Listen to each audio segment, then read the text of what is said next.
Fala pessoal, tudo bem com vocês? Sejam bem-vindos de volta ao Girando Alfa. Eu sou o Lucas e hoje eu vou fazer um vídeo um pouco mais light aqui para vocês, tá? Não vou trazer uma análise de uma ação ou fundo imobiliário, vou falar um pouco mais do momento que a gente está vivendo, né? Fazer um contexto maior desse momento que a gente está se aproximando aí dos 115 mil pontos, que a bolsa após cair quase 50% está chegando ao seu patamar inicial do início do ano, né? Então, inclusive, muita gente está falando que a bolsa está cara, muita gente está falando que já subiu demais, que vai corrigir. Teve influencer vendendo grande parte da carteira de ações aí. E eu vou comentar alguns pontos aqui para vocês, inclusive rebater alguns pontos que eu vi aí que o pessoal está colocando frequentemente, se realmente faz sentido ou não a gente achar que a bolsa está cara nesse momento, tá? Mas se você gostar do vídeo, curta o vídeo, se inscreva no canal, isso é muito importante para mim. Vamos pro vídeo então, diretamente depois da vinheta.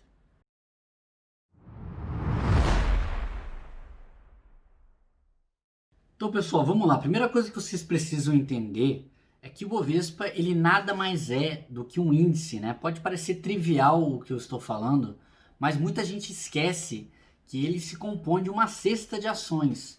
E só porque esse índice subiu 20%, não significa que todas as ações da Bolsa Brasileira subiram o mesmo tanto. Inclusive, a gente vai ver aqui, quando eu mostrar para vocês a composição desse índice, que esse índice ele é muito concentrado no índice financeiro, ou seja, bancos, né? E a B3 também é uma parte relevante desse índice, e focado também em commodities, né? Principalmente a Vale e a Petrobras. Então, vamos aqui para a tela do computador para que eu possa explicar isso melhor para vocês. Bom, vamos lá, pessoal. Eu estou aqui no site do nosso glorioso Google para mostrar essa alta que a gente teve aqui nos últimos meses, né? Praticamente aí um pouco mais de um mês, de quase 20% do índice Bovespa, né? Mas o que é o índice Bovespa, né? Se você quer entrar aqui no site da B3, você vai ver que eles têm diversos índices aqui, né? Que são bem interessantes, porque a gente consegue acompanhar a composição desses índices. Então você tem um índice amplo aqui, por exemplo, o Ibovespa, o BRX, BRX 50. Você tem os índices de governança, de segmento, né? Aqui o índice de dividendos, small caps, por exemplo, que são índices bem famosos aí, os índices de sustentabilidade, os setoriais, né, que são interessantes de acompanhar também. Aqui a gente tem o financeiro, o imobiliário, para a gente ver como é que os setores estão se comportando. Mas falando da composição do índice Bovespa, o que a gente pode perceber aqui olhando as principais composições do índice, né? A gente tem a Vale aqui com praticamente 12,5% do índice. A gente for olhar a Petrobras, somando a PN e a ON, a gente vai ter aproximadamente aí uns 10% do índice. E pegando Itaú, 7% do índice. Então, se você somar Vale, que é 12,5%, Petrobras, que é praticamente 10%, Itaú, que é 7%, você fica com cerca de 30% em praticamente 3 ações. E como vocês podem ver, se vocês forem olhar, se a gente for pesquisar aqui, Petro 4, quanto que subiu no último mês? Subiu 35%. Se você for olhar a Vale, quanto que subiu no último mês? 28%. E se você for olhar Itaú, vocês vão perceber que essas ações elas realmente subiram bastante no último mês. E elas acabam levando o índice Bovespa a esse patamar que nós estamos vendo atualmente. No entanto, né, teve bastante ação que praticamente não se movimentou ou subiu muito pouco. Grande parte das ações que subiram, na verdade, são tão ligadas a commodities, né, como a Vale, por exemplo, a Petrobras, e também ações do setor de turismo, né, ligadas ao setor de turismo, subiram bastante também. E ações do setor imobiliário. Então você teve a CVC subindo 70%, salvo engano você teve a Azul subindo por aí também, e ações como shoppings, por exemplo, subindo cerca de 30%. Isso não significa que todas as ações da bolsa subiram ao mesmo tanto. Então você sempre vai ter alguma ação que ou tenha ficado para trás, ou que talvez merecia ter subido mais e ainda não subiu. Então isso é uma avaliação muito relativa. O Ibovespa, ele é apenas um índice, ele é uma cesta e ele não tem como cravar se a bolsa está de fato cara ou não.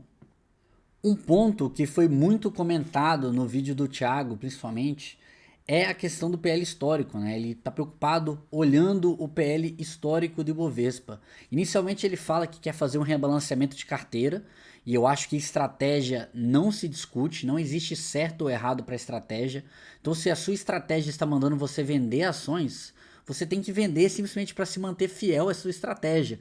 E você não tem que arrumar um motivo para qual você está vendendo. É claro que motivos corroboram a sua venda e isso ajuda. Mas quando você olha o PL histórico do Bovespa nesse momento, você pode estar cometendo um erro grave, né? Um erro de momento. E eu vou te mostrar por quê. Eu preparei essa pequena apresentação aqui porque foi exatamente o gráfico que foi utilizado no vídeo, né? Então você vê o PL histórico aqui do Ibovespa na máxima de praticamente 20 anos, né? A gente tem um PL histórico aqui, geralmente em torno de 12,5, por aí, 13, e atualmente a gente está em 20, né? Então PL histórico muito alto. Mas será que esse PL ele é realmente recorrente? Ou a gente está tendo um momento aí um pouco atípico, né? Olhando aqui, vocês sabem que eu não gosto muito de utilizar essas previsões, mas para esse caso aqui, eu acho que é válido para que a gente tenha uma noção do que a gente está lidando. Qual que será que é o PL recorrente de fato de Bovespa, né? Tirando essa parte do impacto das empresas por conta da pandemia, por conta do fechamento da pandemia. Tem um estudo aqui da Economática que ele fala que, em média, né, o lucro líquido das empresas no primeiro semestre de 2020 ele foi 82% inferior ao primeiro semestre de 2019. Então, se você comparar, pegar todas as empresas da Bolsa, né, e comparar o lucro líquido delas, em média, esse lucro líquido ele vai ter caído 82% em relação ao primeiro semestre de 2019. E tem uma previsão aqui do BTG Pactual que ele prevê uma queda de 34% no lucro das empresas em 2020 em relação a 2019, né? Então a gente tem uma queda aí de aproximadamente 1/3 do lucro desse ano por conta da pandemia. Bom, e no que isso implica, né, de fato? O que isso modifica para a gente? Para isso aqui, para tentar trazer isso para um caso um pouco mais real, eu fiz um pequeno exercício aqui, uma conta de padeiro, né? E aqui quando eu faço esse tipo de exercício, frequentemente eu lembro de que muitas pessoas pensam que o mercado financeiro é aquela coisa de números complexos, né? Que você tem que ter umas equações muito complexas para você entender uma parte do mercado e que é muito complicado. E assim, frequentemente as pessoas querem, né, principalmente alguns profissionais aí da área, querem levar a você a entender que você precisa deles, né, através da complexidade que eles tentam apresentar certas coisas. E eu acho que eu tenho uma tendência de acreditar muito mais no que grandes investidores tendem a falar, como o próprio Peter Lynch, de que o mercado financeiro você consegue ter uma noção muito boa dele apenas com as 4 operações principais, as 4 operações básicas de matemática. Então, você consegue às vezes fazer uma conta de padeiro, uma conta bem simplista, e o que te dá uma noção muito maior do que a gente está vivendo agora. É claro que é muito difícil cravar o momento atualmente, a gente só vai ter noção do que a gente está passando agora daqui a alguns anos, mas a gente consegue ter uma noção muito boa se a gente fizer algumas estimativas aqui rapidamente, né? Então, como eu mostrei para vocês no slide anterior, teve uma queda de 82% no lucro no primeiro semestre, e isso afeta 41% do lucro anual, né? Então você tem uma queda de 82% no primeiro semestre, supondo que o segundo semestre ele mantenha-se o lucro, você tem uma afetação no lucro final de 41%, enquanto o BTG ele prevê essa queda de 34% no lucro de 2020. Então eu peguei uma média entre essas duas previsões, pegando um pouco o número real e misturando com essa previsão, e a gente tem um lucro de 2020 aqui médio das empresas caindo 37,5%. E quando esse lucro cai 37,5%, mantendo-se o preço, né, recorrente, considerando que o mercado leva isso em consideração, o mercado olha para o futuro, ele não precifica 100% o que está acontecendo atualmente, ele olha para o futuro também. O PL, então, ele está 60% maior do que deveria estar, com esse preço fixo e os lucros recorrentes, né? Então ele está 60% maior do que o lucro se o lucro fosse igual a 2019. E no que isso implica, né? A gente tem um PL atual da bolsa agora em 20, né? Com lucro 37,5% menor. Quando você mantém esse preço constante e você supõe um lucro recorrente igual a 2019, ou seja, você supõe que as empresas no ano que vem vão voltar a apresentar um lucro pelo menos equivalente ao ano de 2019, você tem um PL recorrente de 12,5 vezes.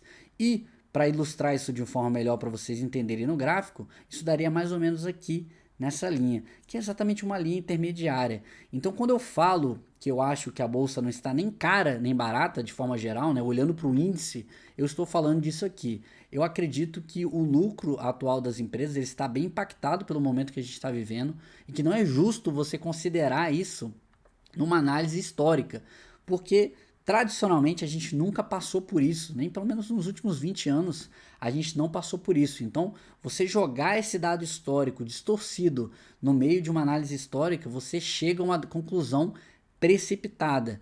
Levando em consideração isso aqui que eu mostrei para vocês, você consegue trazer um pouco mais esse dado para uma realidade que tem um pouco mais a ver com o que a gente está vivendo. Então, mantenham isso na cabeça de vocês, sempre que vocês estiverem analisando esse tipo de dados, tentem tirar o não recorrente para que vocês não cheguem a uma decisão equivocada, tá? Essa é minha opinião, não é uma questão de recomendação de compra aqui de bolsa nem de venda, é uma opinião pessoal do mercado. Eu não acredito que a bolsa está nem cara nem barata, existem ativos caros, existem ativos baratos, como a gente está vendo aí já tem um tempo, já praticamente desde julho ali, quando a bolsa chegou perto dos 90 mil pontos, a gente está tendo um pouco essa dinâmica, já tem um tempo já, não é de hoje, tá certo? Mas é basicamente isso que eu queria passar para vocês, espero que vocês tenham gostado do vídeo, curta o vídeo se você gostou, se inscreva no canal e um abraço a todos aí, bons investimentos.